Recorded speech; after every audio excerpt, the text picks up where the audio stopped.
Good evening and welcome to Inside City Hall for Friday, October 17th, 2025. I'm Bobby Kuza. We have lots to get to on the campaign trail in the race for mayor after last night's first televised debate, but we begin with some breaking news tonight. President Donald Trump says he is commuting the prison sentence of disgraced former Congressman George Santos. Santos was sentenced back in April after admitting last year to deceiving donors and stealing the identities of 11 people, including his own family members. Our Ayanna Harry joins me now with the very latest in tonight's top story. Good evening, Ayanna. Good evening, Bobby. This story is still developing. George Santos has actually been in prison since late August, and this is after he accepted a guilty plea. George Santos, in a federal courtroom, admitted to fraud and identity theft charges, saying that he did deceive donors and stole some of their identities. Just before his sentencing, New York One, we did sit down with George Santos. He told us he accepted responsibility for his actions, also said that he felt remorse, and he told us at the time that he would not be asking for any intervention from President Donald Trump.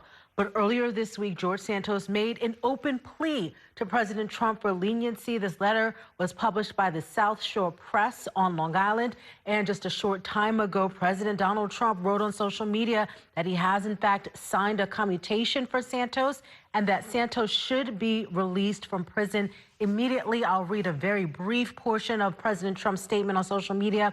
He said George Santos was somewhat of a rogue, but there are many rogues throughout our country that aren't forced to serve 7 years in prison. Again, George Santos began that 7-year prison sentence back in August.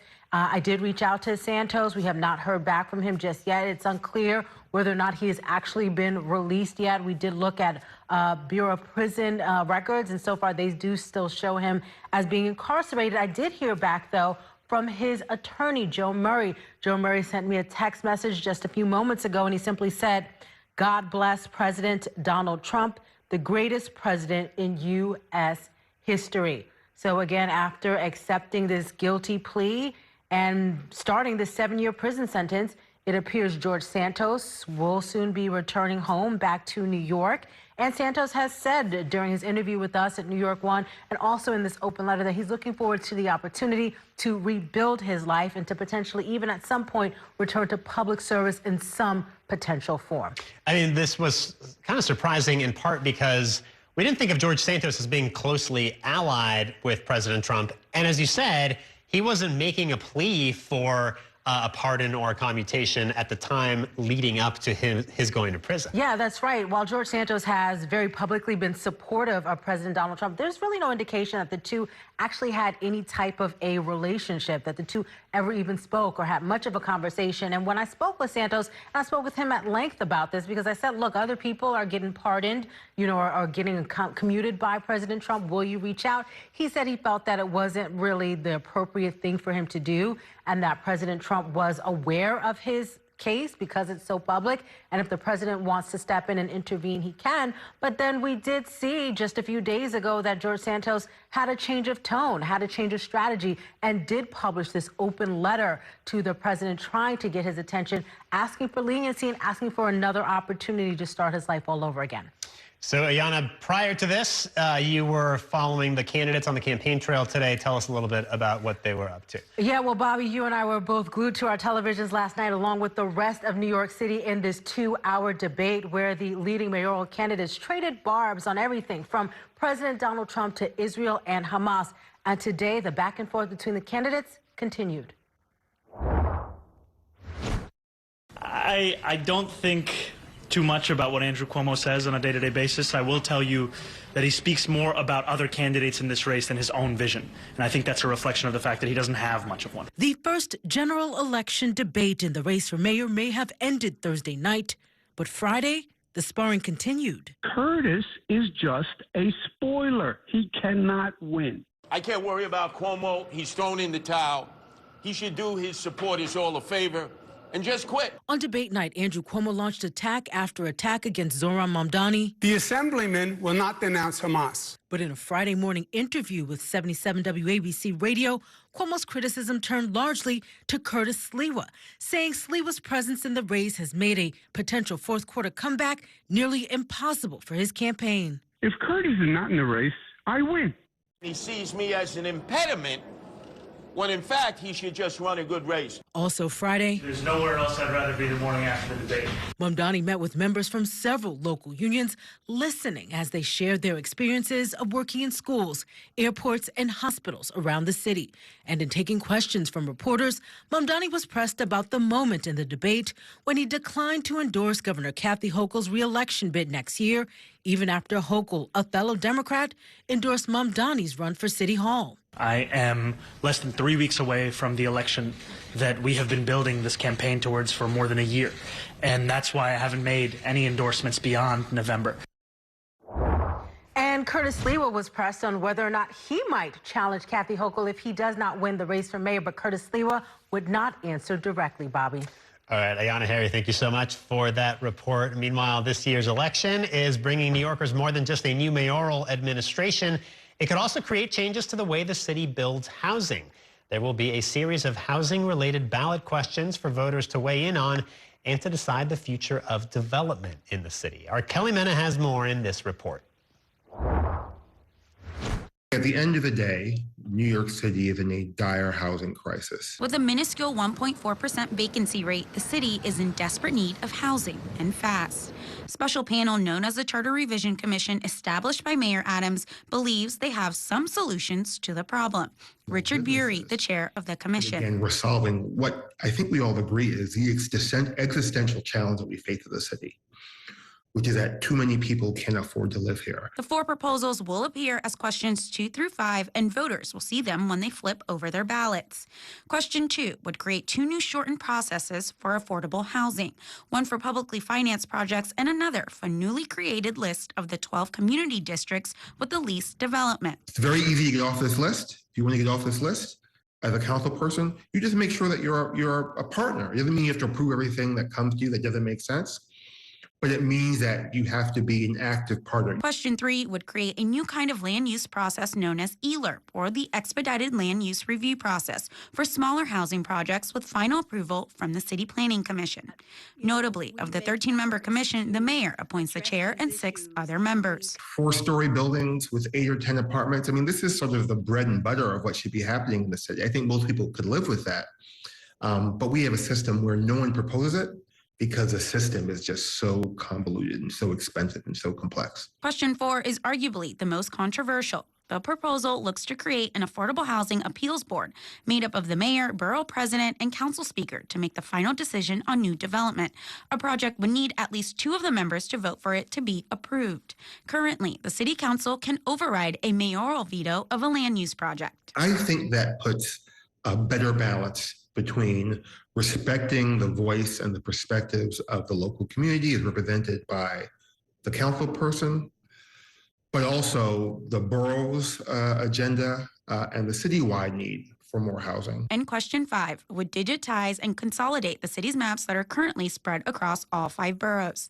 The issue has spilled into the mayor's race. 2 candidates for mayor have weighed in on the issue, with the GOP nominee Curtis Sliwa against the proposals, Andrew Cuomo for them. Democratic nominee Zohran Mamdani is uncommitted. Questions 2 through 4 have been significantly opposed by local lawmakers who say they will lose one of their most fundamental governing powers. Without communities' voices in power and development decisions, our neighborhoods will get less truly affordable housing, less investment, and will be vulnerable to more unwelcome, unwanted gentrification. Council members have started sending out mailers to residents opposing the measures. This has raised concerns that the council is telling New Yorkers how to vote, which would be illegal. New York One reached out to the city's Conflict of Interest Board, which declined comment. The council maintains they are within their legal rights. The system that we have is not working. It is failing. It is failing all of us. It's failing our neighbors. It's failing our city. And Kelly Mena joins us now with more on this story. So, I mean, Kelly, this sort of seems to boil down to something of a power struggle, right? I mean, right now, council members basically have veto power over big projects in their districts, and now they could be overruled. Completely, and that is the big issue for the city council, because if you think about it, their two fundamental powers are land use review procedure and the city's budget, and they're losing 50% of that, and that's why they're pushing back so hard. Also, these proposals look to push back against this idea of member deference, that one member could completely veto a project within their district without taking into account the rest of the impact it could have on the city and its residents. Bobby. All right, Kelly Mena, thank you so much for that report. It's time now for a break. Coming up, the New York State Young Republicans group has been disbanded after a bombshell report earlier this week that some members were repeatedly using racist and anti-Semitic language. We will bring you the details next, and later I'll focus on Mayor Adams' legacy. I'll talk it over with Tom Allen, the publisher of City and State New York. Stay with us. We are back in a minute.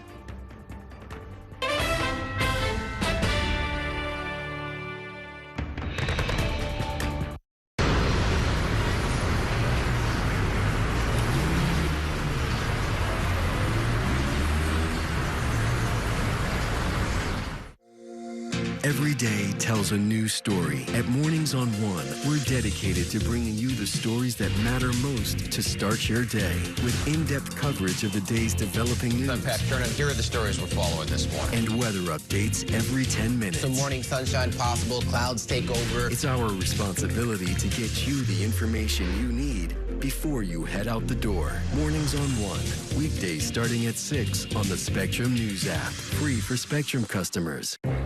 Spectrum TV, isn't that only live TV? No, it's only all my favorite streaming apps with live TV. Okay. It's only all included at no extra cost, and that's the magic of math. Will this be on the test? Sure, why not? It's only one simple payment for all our TV. We gotta simplify and win. Winning is equally important. If not, more so. Yeah! Only Spectrum TV, fixed TV. I'm Sandra, this is Jorge, and we were adopted in 2019. I remember when they first came to us, Michael was already a teenager. The whole cliche of, they're so lucky to have you guys, and it's the other way around. They have changed our family for the better. They chose to love us. They didn't have to. They chose us. Family. Learn about adopting a teen from foster care. You can't imagine the reward. Visit adoptuskids.org.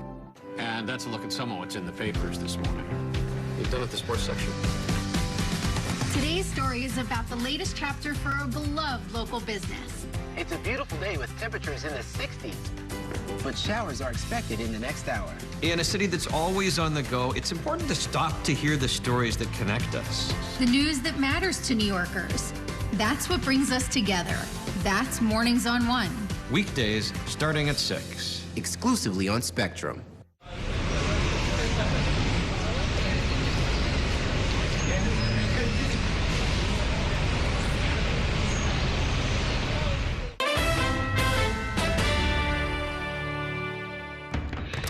Welcome back to Inside City Hall. The New York State Young Republicans group was disbanded Friday following a unanimous vote by Republican state leaders. Earlier this week, leaked text messages from a group chat showed members of the organization using racial and homophobic slurs. Our Bernadette Hogan joins me now with the very latest on that story. Good evening, Bernadette. Good evening, Bobby. And, you know, this comes, as you just mentioned, after almost 28,000 text messages in a 10-person group chat were revealed to include racist, sexist, homophobic, and anti-Semitic messages and jokes between several former and current staffers or party leaders in the New York State Young Republicans Club. So the Young Republicans Club allows membership people aged from 18 to 40 years old. It's different than the New York State Republican Party, but their charters are linked. So the New York State Young Republicans Club, their charter is actually, it answers to the state party. And when I spoke to state party chairman Ed Cox earlier, he explained that they met this morning and they decided, listen, after that scandal and after a couple of other details that came to light, for example, Cox said that the Young Republican Club owed a lot of money to their creditors, so they were in financial distress. He said it was time to disband them, not allow them to use the word Republican in their club. Let's take a listen to what he had to say. But on the other hand, that left issues about the young Republicans themselves. And basically, we have disbanded the young Republicans as young Republicans. They can no longer be deemed Republicans. And when I asked Cox, how does this hurt Republicans in New York State party recruitment, and then also just the status of party membership? Of course, if you just look in New York City alone, membership is there's more Democrats in New York City, there's more Democrats in New York State. Here's what he had to say. It does not reflect on the Republican Party at all, except for these few people who are in on these text messages. That's what it reflects on. With respect to New York, they knew they could no longer continue to be active with Republican candidates or with the party, and they basically left any of those functions behind them. They no longer could do that. They understood what awaited them from the Republican Party, because the Republican does not like anti-Semitic language or vile or vile racist language. That is not what we are about. So basically, there's a letter from the Republicans where they said, you're not allowed to use our name anymore, and just kind of we're going to start from scratch, start renew. But, just to recap again, Bobby, Peter Giunta and Bobby Walker. Peter Giunta, he was one of the key people in this text message exchange to reference gas chambers, to make fun of African Americans. He was the former New York State Young Republicans chairman. And this group chat was created because he was launching a national race. He did not win to head the national organization of the Young Republicans. That was not successful. But after these text messages came to light, he ended up resigning from his position as a staffer to Staten Island Republican Assemblyman Michael Riley. But, the fallout from this is now reaching the highest level of both Republicans and Democrats. Governor Kathy Hochul, Hakeem Jeffries, the House Minority Leader, and Charles Schumer, the the minority senator from New York State. All of them are taking issue with this, and it seems like this news cycle isn't going to stop. Well, and they've been trying to pin this on other Republican Congress members, Mike Lawler, Elise Stefanik, because some of them, have some association with, there's pictures of them with some of these guys. So there's a question of whether this could be damaging to them politically. Right, and that has come, I've gotten a couple calls from Democrats who, or those that work for these Democrats who have said, well, there's photos of Elise Stefanik and Michael Lawler with these individuals. Now, when I spoke to both the Lawler and Stefanik campaign, they said, these people have never worked for us. Yes, we've taken photos with them. Elise Stefanik actually received an award from the state Young Republicans. But, you enter a slippery slope, because both those politicians have said, we were not involved in this. We had no idea that these texts were going on. So how can we be, crucified essentially for that association? I mean, especially when you can look across the aisle and there's a whole handful of things that Democrats, you could find parallels to. But regardless, those text messages, that's not something that, people should be joking about. And again, pages and pages that Politico New York exposed of these conversations that, really sparks a whole other conversation about how people are talking to one another when they think they're in private, private discourse. Yeah. All right, Bernadette Hogan, thank you so much. It is time now for a break. Coming up, a new test for U.S. citizenship under the Trump administration is making changes that would make it more difficult for applicants to pass. We'll explain next. Stay with us.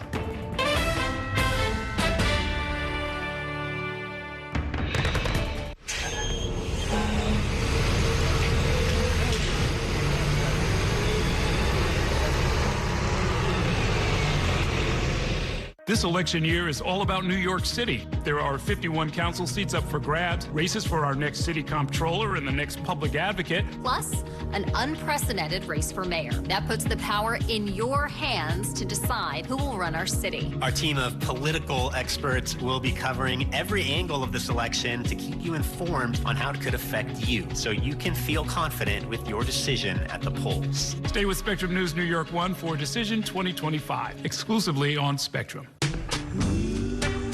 It's only a game. It's only a little rivalry. It's only a ritual. When I come home late, and a few generations. You Spectrum TV includes all your favorite streaming apps with live TV at no extra cost. It's only a game. It's only everything. Mom was always organized, but she started forgetting to pay her bills on time. And she'd buy the same gifts over and over. Telling the girls about my Alzheimer's diagnosis was really hard. At first, we had our cries, but then we were like, okay, let's make a plan. Early detection gave us time to adapt together. It's so important for you to think about what you can do and making the most of what you have. If you or your family are noticing changes, it could be Alzheimer's. Talk about seeing a doctor together. From my time growing up in Queens watching New York One to my time reporting here, I've seen how quickly a story can change. At News All Day, we bring you the news as it's happening, from around the boroughs to local government to your neighborhood. Because our city never stops moving. 3, 2, 1. Hi, I'm Shannon Ferry with the day's developing stories. But first, stay up to date and informed with News All Day, weekdays from noon to 4.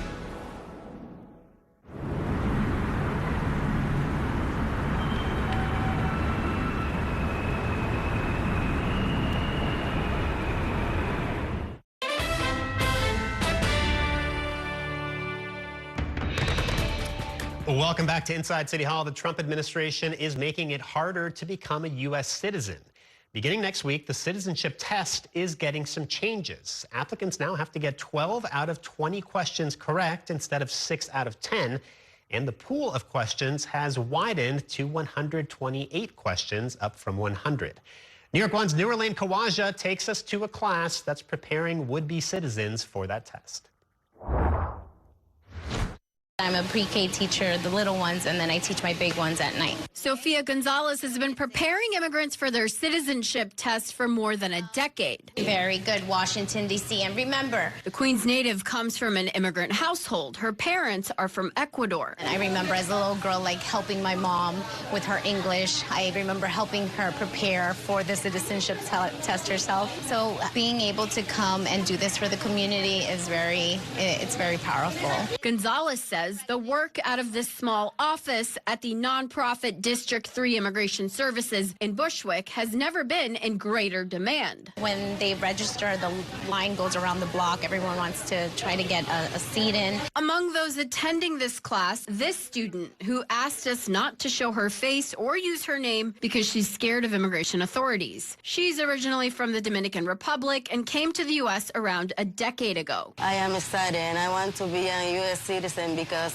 I want to vote. I'm going to have more opportunity. I'm pretty sure that we are going to be safer. They're scared that if they're not citizens, they can be deported. The priest turned lawyer who runs this office, Father James Kelly, says he's helped countless immigrants since 1980 when he passed the bar exam. The 87-year-old who came to the city from Ireland at age 23 says what he's seeing now worries him. It's never been this bad. We don't know what to tell them. We don't know how serious Trump is about getting rid of them, or how difficult it's going to be for them to adjust. Father Kelly watching the Trump administration make the pathway to citizenship more difficult again. Like in the first Trump administration, the Trump White House is reinstating a harder citizenship test with more complex questions to those who apply on or after October 20th. We asked U.S. Citizenship and Immigration Services for an interview about the revised test. Officials denied our request, instead providing a statement saying the American people can be assured that those joining us as fellow citizens are fully assimilated and will contribute to America's greatness. These critical changes are the first of many. In America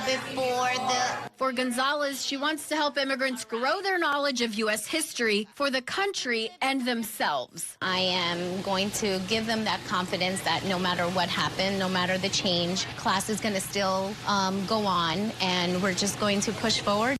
Nouralain Khawaja, New York One. It is time now for a break. Coming up, Mayor Eric Adams is wrapping up his final months in office. I will take a look back at his legacy when I'm joined by Tom Allen, the publisher of City and State New York. Stay with us. We are back in a minute.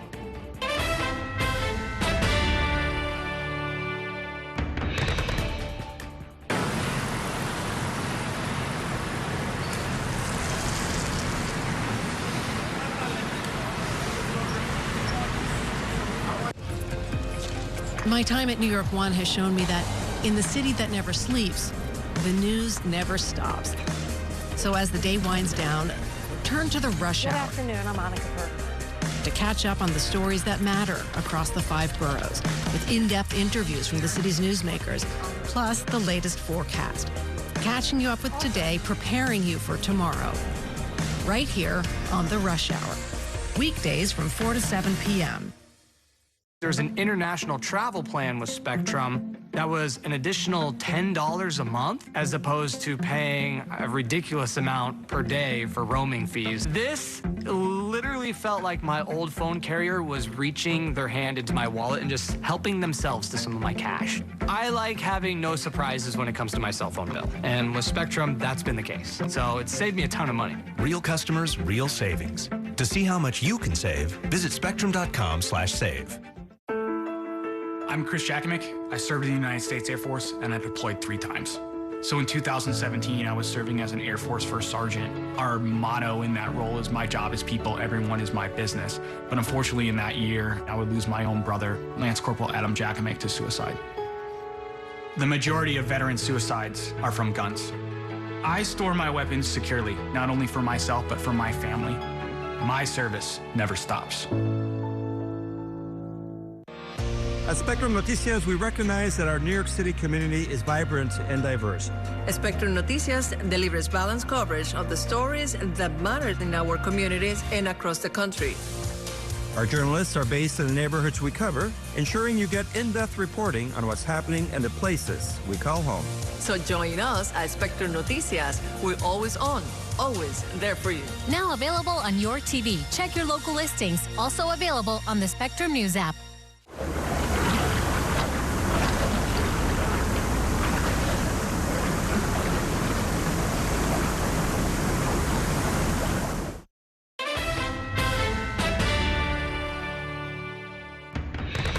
All I know is all my haters become my waiters when I sit down at the table of success. When does the hard part start? Because it's not hard for me. I love every moment being the mayor. I just like rats. And I am so happy I have a 4-star general who's working on finally winning the war on rats. Welcome to our trash revolution. I can't separate my belief because I'm an elected official. When I walk with God. When the mayor has swagger, the city has swagger. Welcome back to Inside City Hall. That was just a very small sampling of some memorable moments and quotes and initiatives from Mayor Adams' time in office, which is now winding down. Just 2.5 months left in Eric Adams' first and only term as mayor. And my next guest enjoyed a unique relationship with the mayor. Tom Allen is a longtime local media executive and civic leader. He is the publisher of City and State New York and was a candidate for mayor back in 2013. Welcome back to the program. Thank you for joining us. Great to be here.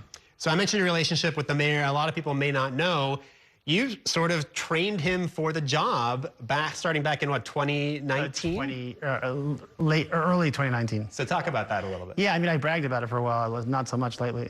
So Eric and I had breakfast in late 2018. I actually, a couple days before that, I had mentioned to my wife that I was thinking of running for mayor again, and she said, "Come on, you're not going to run. Why don't you find somebody that you can advise?" And she was smart. And I coincidentally had breakfast with Eric a couple days later, and he said to me, "You ran for mayor.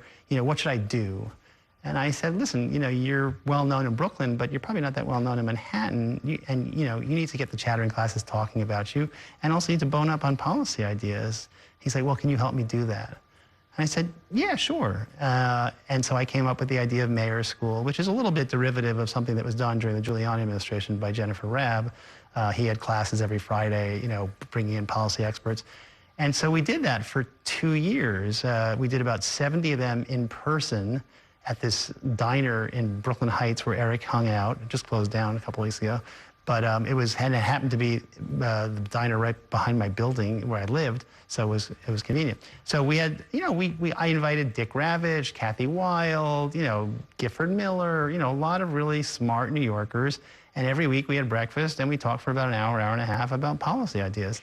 So you wrote an opinion piece a couple weeks ago in City and State. I believe we have the headline to show. You called it, it was the Adams administration autopsy report, and you talked about some of the mistakes that Adams made that sunk his mayoralty. There was some advice that he didn't take, right, including the people that he installed in positions of power in his administration. Yeah, I mean, you know, Eric talked a lot during the campaign and in those mayor breakfasts about the dysfunction of government and how he was going to fix that.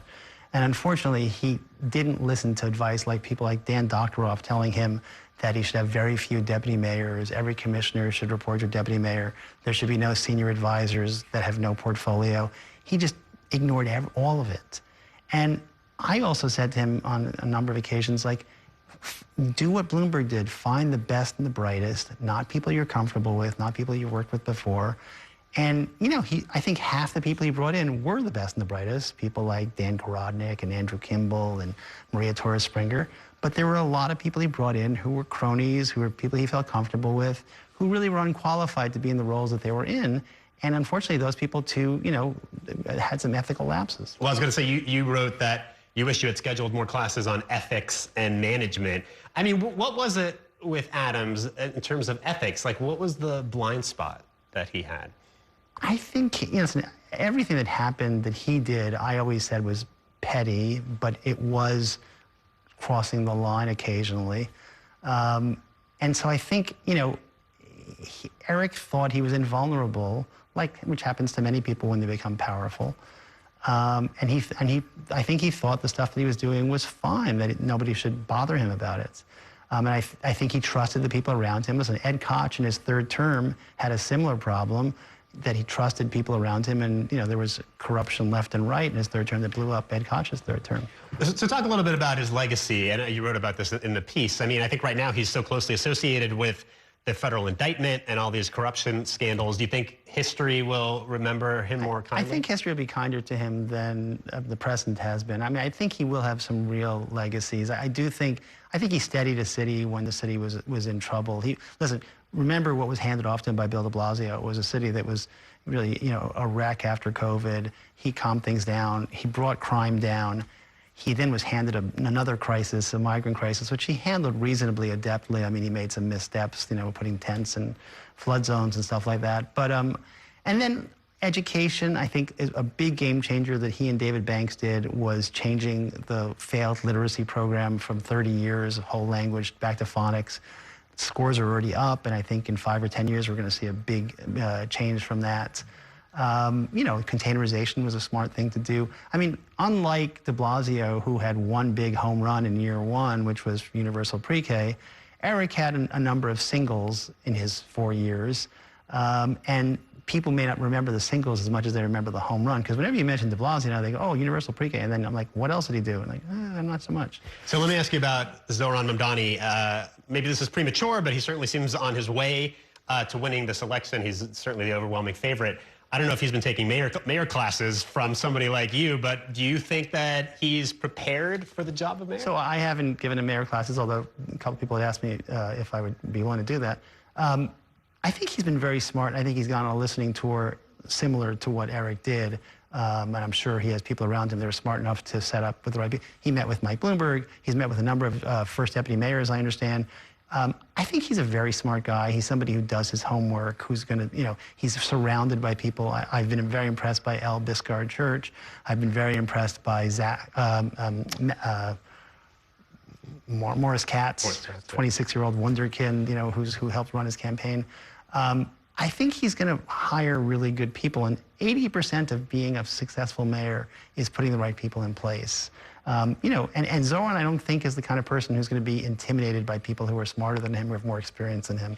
You ran for mayor in 2013. Yep. Not terribly successfully. Nope. But what was that experience like? I mean, now looking back, you know, with the benefit of hindsight, what were some of the lessons learned? It was a great experience, and it was something I'd never intended to do, but I had a passion for education, and I thought I had something to say about education, and I think I did, and I think some of my ideas filtered out then and are still in the conversation about specialized high schools, gifted intelligent education, vocational high schools.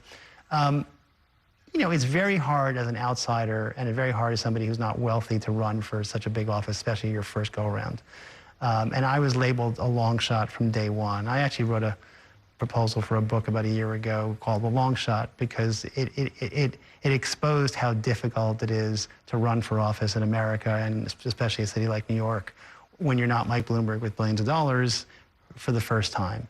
And that made it very difficult for me to fundraise. It made it very difficult for me to, but still, I think I was in the race for 18 months. I was in many debates with Bill de Blasio and Christine Quinn and others.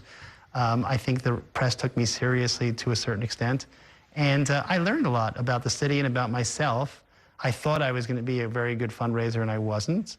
I didn't know that I was as good a debater as I was. That's me and you, by the way. There's some video of us from 2013.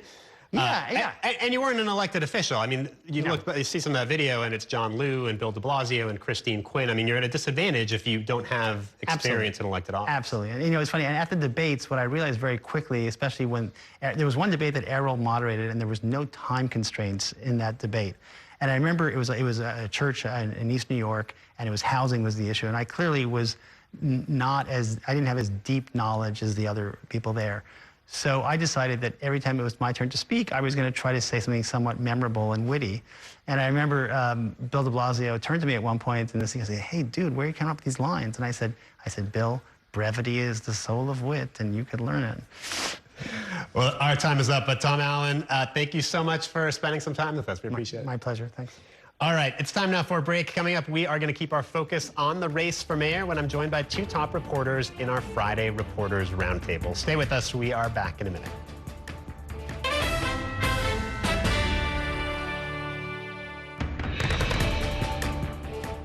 The next downtown Local 6 train to Brooklyn Bridge City Hall will arrive in 2 minutes. After 30 years of forecasting for New York, I've learned it takes a dedicated team to cover all the weather our city has to offer. I'm so honored to be a meteorologist here at New York One because as a Brooklyn kid, this is the station that I grew up watching. Morning, noon, or night, our team is here to bring you accurate forecasts you can count on, from severe weather updates to our weather on the ones. Watch the New York One weather experts on your TV and on the go with the Spectrum News app. Your entertainment the way you want it. With Spectrum TV, all these streaming apps are included at no extra cost. So you can watch anything. Movies, series, sports, reality, news. Here's a look at today's top stories. Exclusive originals. We await your orders. And even more of your favorites with live TV. Stream across your devices and enjoy anywhere. See you later. Get it all with Spectrum TV. I'm an ex-drug dealer, and I'll be your sub today.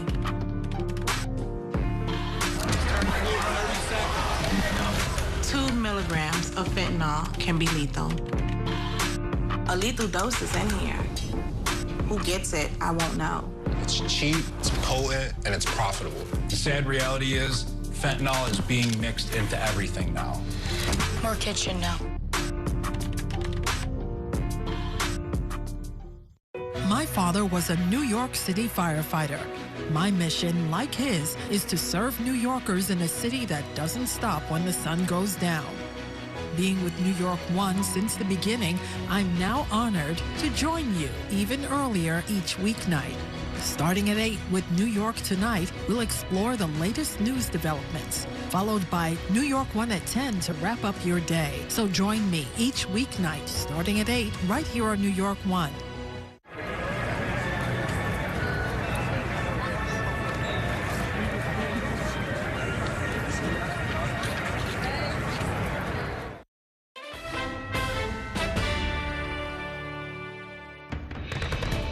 This is not a job for a first-timer. What I don't have in experience, I make up for in integrity, and what you don't have in integrity, you could never make up for it. Thank God I'm not a professional politician.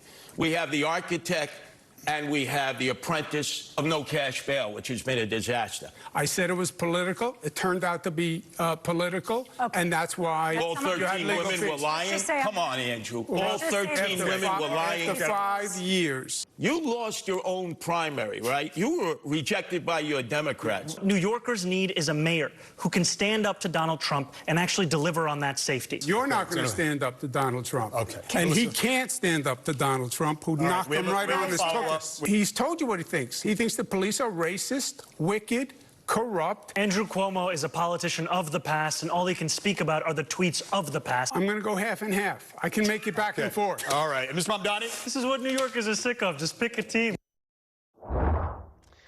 Welcome back to Inside City Hall. That was a look back at some of the week's top political stories, including the first televised debate in the race for mayor this general election. And joining me now to discuss these and more are two top journalists in our Friday Reporters Roundtable. Sally Goldenberg is the senior politics editor at Politico and was one of the moderators last night. And Chris Sommerfeld covers City Hall for the New York Daily News. Thank you both for being here. And Sally, I have to start with you. The rest of us were spectators watching at home or in the newsroom. You were right in the middle of it as one of the moderators. So tell us what it was like from where you were sitting. What were your takeaways? So my takeaways as a moderator were that it was pretty hard to control Curtis Sliwa. He's been on this show for many years. He's been in the public eye for many years. He's good at getting his time and speaking, but, you know, he went over time. They all did, but he in particular, would go over time or answer questions that weren't posed to him. And kind of reeling that in was a definite, just as a moderator, that was a challenge. I think for the candidates who everyone was there for, they were there for everybody, but for the two candidates duking it out the most, Andrew Cuomo and Zohran Mamdani, I thought Cuomo seemed the strongest when he was on the offensive. I thought he did land some punches, but he didn't really take some opportunities that he had to make a case for himself. I think he was trying to, but he seemed a lot more comfortable in the combatant role. I thought Mamdani fended off the attacks from, both Sliwa and Cuomo fairly well. He pivots in a very disciplined way to his talking points about affordability. I thought he was light on the substance of some of the policy questions. That's not necessarily, the point of a debate for the candidates isn't necessarily to dissect your own policy positions, but I thought, he kind of dodged a few policy questions, but I thought overall, he did the best in the debate and probably he left standing, which is all he needed to do. Right. As moderator, though, I also had the impression because they were going at each other, and then you're supposed to give somebody time to respond if their name is invoked. But on every question, they were going at each other, so it was like and the time to respond is supposed to be a response. So, we ended up, there were moments where it's yes, we are going to give you, Mr. Mamdani, a chance to respond because Mr. Cuomo said this thing about you, but actually, because he is a gifted communicator, it's he's taking the time to respond to just give us some speech. And it's well, yeah, we can't just keep allowing that. So you have to give the opening to respond. That's only fair. But I tried in moments where it was clear that in any of their cases, but I think Mamdani did it the most, where he kind of took these moments to just keep telling voters what his platform is. We tried to cut that off if it was a response time. Right. All right, Chris, what was your take? I mean, first of all, great job from Sally and the other moderators. I was going to say, though, to echo a point that Sally brought up, I feel like the winner coming out of it was Zohran Mamdani. He comes into this leading in the polls by double digits. The most recent one, he's up over Cuomo by more than 20%.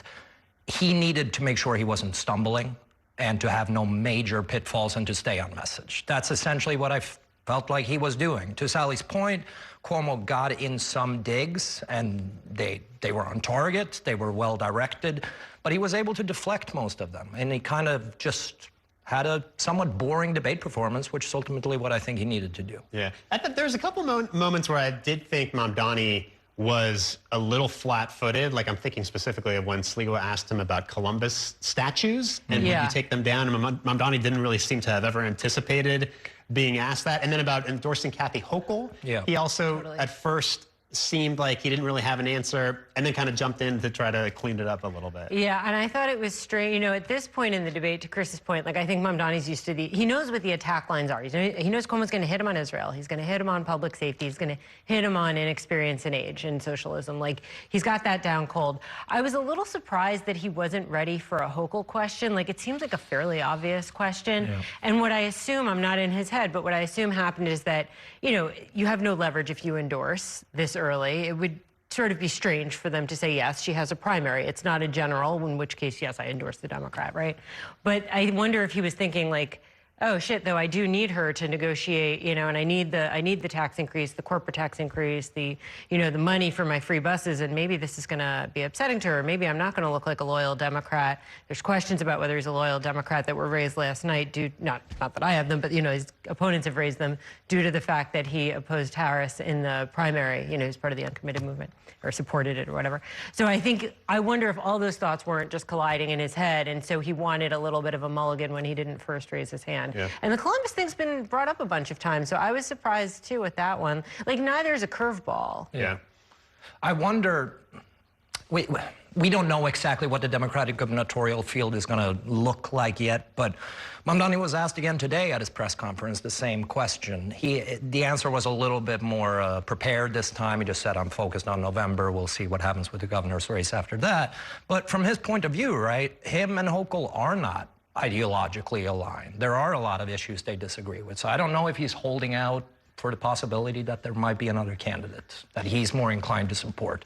Antonio Delgado's campaign has been sputtering a little bit so far, but, you know, 2026 still a far time away. So, Sally, give us a little bit of free advice, because New York One is hosting a debate next week, and I'm wondering if there were either topics you guys didn't get to that you wanted to, or maybe you know, points that were raised by the candidates that maybe opened up a new set of questions that you think need to be addressed.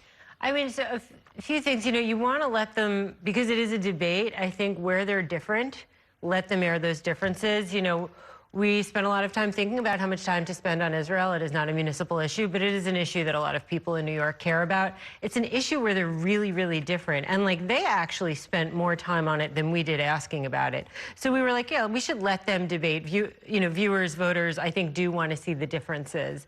I also feel like there were a few moments where I kind of, like, just went with my gut. Like, I didn't have a scripted question when I asked Cuomo, like, something like what he reflected on since losing the primary, and he's kind of said this before, but, like, I wasn't on TikTok. I wasn't on social media. Yeah, and I knew he might say that and have a follow-up, but in the moment, that just hit me as, like, this is a moment for you to reflect on, like, everyone knows Andrew Cuomo, like, your name is a household name. You lost by 12 points to a Democratic socialist who's 33 years old. Your biggest, like, reflective moment is I'm not on Snapchat. It struck me, and and so I had this, like, follow-up that was not scripted, but actually I got a lot of feedback on it that people seem to think it was, like, a pretty, like, a good exchange, and that it like sort of unveiled something about Andrew Cuomo. So I think, like, definitely in the moment, if something just feels like the way you would in an interview, like, if something feels right, just go with it. All right, we're going to take a quick break. I will have a lot more to talk about with these reporters in just 2 minutes. Stay with us.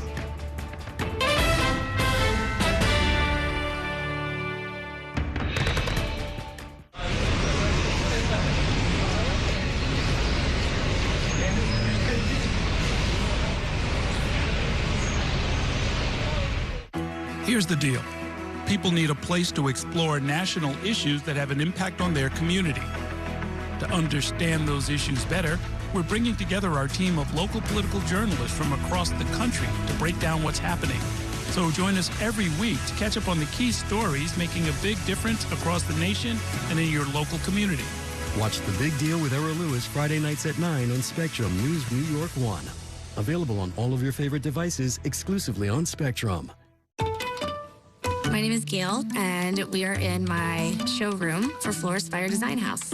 Getting Spectrum set up for my business was extremely smooth. They had it set up within an hour, and I was online and ready to go and run my business. Spectrum helps me stay online. You know, I have to be able to be online at 5 a.m. when the market's open. Without Spectrum, it wouldn't be possible. Get up to 4 months free when you bundle award-winning internet. Visit spectrum.com/business to learn more.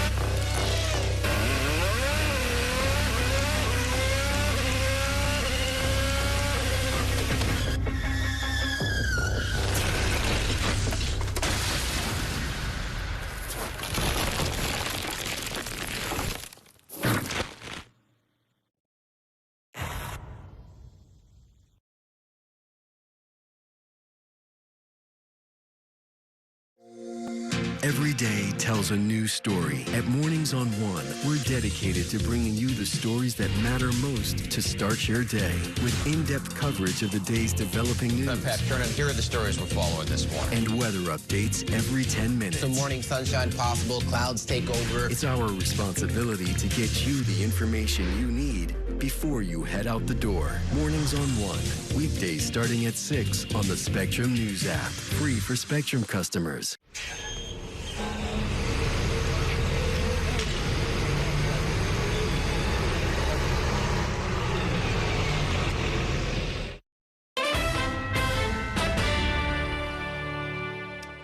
Welcome back to Inside City Hall. I'm once again joined by my reporters Roundtable, Chris Sommerfeld of the New York Daily News, and Sally Goldenberg of Politico. So going back to the debate, and Chris, I'll go back to you. Talking about policing, I mean, this is another one of the big criticisms that Cuomo has, bringing up these old tweets about the NYPD being wicked and corrupt and anti-queer. And then I thought Mamdani had a pretty good retort ready where he said, you're talking about tweets from 2020, which was the same time that you were putting seniors to die in nursing homes. I thought that was another powerful moment from the debate. It was a smart way of kind of turning it around. Now, as we've seen for weeks now, Cuomo is trying to make the campaign a lot about this. He's trying to convince voters that whatever Mamdani is telling you about policing now is not the real Mamdani. The real Mamdani is what we saw on Twitter. I don't know how much it's hitting at this point, because Mamdani over and over and over again says the former governor is lying. I'm not going to cut police funding. I just have some other ideas for how to address complicated public safety issues. Cuomo's going to keep doing it. I don't feel like it's landing. And we saw that last night. Yeah, and did you feel like we learned anything on their positions or on policing? I felt like it was interesting that Mamdani did sort of refute some points that Cuomo was making, like whether it was social workers responding to domestic violence calls. He also kind of tried to explain his position on mayoral control of schools, although I don't know if he really cleared it up very much. I don't know. What did you think? Yeah, so on the public safety, I kind of agree with Chris. I mean, I think it's like, if you're Andrew Cuomo, that makes sense as the attack. You know, you can't really beat him on affordability at this point. The problem for Cuomo is whether or not voters even believe Cuomo, it's not their number one issue. Like, the city is relatively safe, and it's not their number one issue. So it's just not a race where that's going to resonate as much. And I think there is a trust issue when Cuomo's the messenger, or at least that's what we've seen in the election results. And I did find some of Mamdani's answers on the Civilian Complaint Review Board, changing the power structure there with who has final say over discipline cases, a little bit flat, not devastating by any means, but a little bit flat, a little confusing. Mayoral control is interesting. I don't think it's certainly not come up as an issue that voters are really passionate about. I don't know how many voters are in the weeds on it. It's actually super important. Mamdani, seemingly, based on what he said, and maybe I'm wrong, but this is my read of what he says, he wants to surrender the mayor's control of the public school system back to a system that was sort of decentralized. I don't think he's really made a cogent argument for that for voters, but, you know, fortunately for him, I don't think voters are paying all that much attention to this very arcane issue. I wonder how they would feel if they knew that, there used to be a Board of Ed. It was seen as a patronage mill. Bloomberg really fought to get, the mayor of New York City to be responsible and accountable for the public school system. Let me bring up our current mayor, Eric Adams. And Chris, I know you were at some of his events this week. He talked about his future, and he's got some pretty ambitious plans once he leaves office that he talked about a couple times. To put it mildly, the way it started was, I heard from sources that he had disclosed in a cabinet meeting on Monday that he has dream jobs lined up. So I reported that, and then the mayor went on the radio and elaborated a little bit and said that he has 3 different dream job offers. He didn't really go into much detail after that. Subsequently, at another press conference, he repeated that and also revealed that he plans to get a PhD. We don't know in what or from what university, that he plans to write a book, shoot a documentary, and help other cities deal with problems around the world. So that's quite an ambitious agenda. I don't know how he'll have time for all of that, but Suffice to say, we don't know exactly what his next step is. He has shared very little. He was on a local Albanian community outlet this morning and didn't rule out becoming U.S. ambassador to Albania when he was asked. I don't know if that's even on the table, but it remains to be seen exactly where he'll land, I think. Yeah, I mean, he definitely alluded to the fact that this would be international in scope, at least some of the work that he's planning to do. He talked about fixing cities across the globe, but still all a little fuzzy. Yeah. I don't know that I have anything intelligent to add to this conversation. Well, we don't know much. I mean, we just don't know much. You know, there's been an assumption that he might work for his former aide, Frank Caron's growing consulting and lobbying firm. But yeah, I don't know. I don't know what he wants to do or who wants him to do it.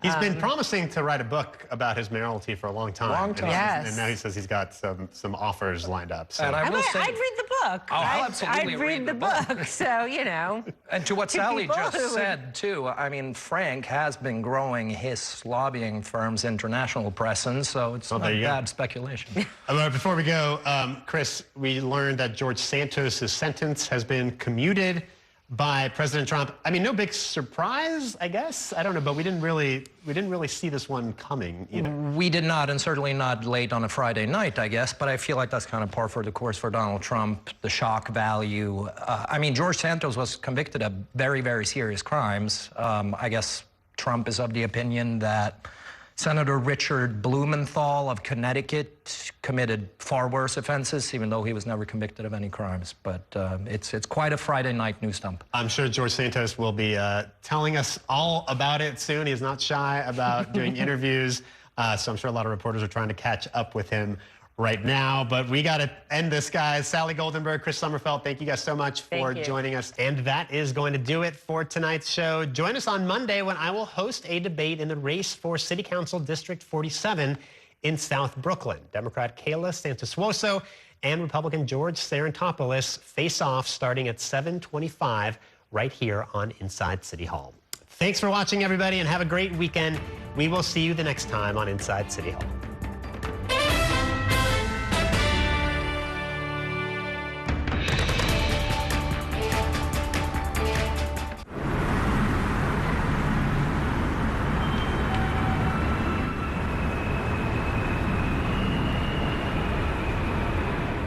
And that's a look at some of what's in the papers this morning. You done with the sports section? Today's story is about the latest chapter for a beloved local business. It's a beautiful day with temperatures in the 60s. But showers are expected in the next hour. In a city that's always on the go, it's important to stop to hear the stories that connect us. The news that matters to New Yorkers. That's what brings us together. That's Mornings on One. Weekdays starting at 6. Exclusively on Spectrum. My name is Gail, and we are in my showroom for Florist Fire Design House. We are a full production wedding and event company that focuses on florals. Getting Spectrum set up for my business was extremely smooth. They were here the same day, had it set up within an hour, and I was online and ready to go and run my business. You know, I have to be able to be online at 5 a.m. when the market's open. And if I'm contacting a merchant via email or placing an order online, without Spectrum, it wouldn't be possible. One more row. Spectrum is reliable, they're committed, they're fast, and they really take care of me as a business owner. Last year, when the really bad hurricane came through, our internet stayed the entire time. One of the businesses down the street, she was like, wait a minute, how are you still online? And I was like, Spectrum, baby. You gotta get Spectrum. Get award-winning internet for your business. Up to 4 months free when bundled. Visit spectrum.com/business to learn more. This election year is all about New York City. There are 51 council seats up for grabs, races for our next city comptroller and the next public advocate. Plus, an unprecedented race for